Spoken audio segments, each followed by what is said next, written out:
If a body falls into a ditch and no one is around to hear the sound because the fell was broken by the bulleted flesh of its family's corpses, did the massacre never happen? If there is no sound when those hands cast by a callous grip, with evil woven into fingers are clenched around the throat, where its placement can be both crucible and crucify, does anyone acknowledge the unmarked graves? Graves uncovered by the archaeology of thousands of years of disputed possession. And if there's no sound to autopsy the sin of man, and it's left to proof, does evil not leave breadcrumbs for generations to come to follow the same lifelines? These questions breed encyclical. It's bittersweet what men can do with their hands and the lifelines they hold in their psalms.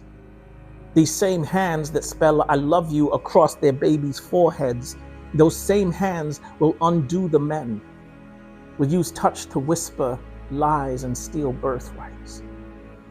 But I wonder what you will tell the children when it's all done and they grow up mispronouncing the word lineage because of all that orphan is still busy occupying their mouths. No child who has felt their throats turned to ash will tell you they cannot speak the language of struggle. No child whose skin has been warmed by shrapnel will tell you their bodies were fashioned for this type of torment. No child wants their joy squeezed from their eyes like sap. The memory of their father's goodbye on their lips. They're begging the breath to stay in their mother's chests.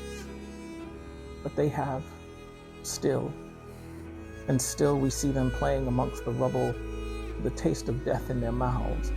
Their hearts are bigger than their bodies. Their love is bigger than borders. Their love is bigger than the state of men. And if we agree that a daughter is a child of a once person, and then a son, the pope of a family once grown, is then the children from the soil of the nation claimed as an enemy also the same enemy?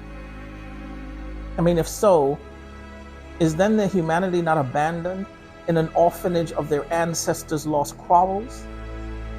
Are they not left mourning a kind of death they will never understand? If then, where is the salvation in that?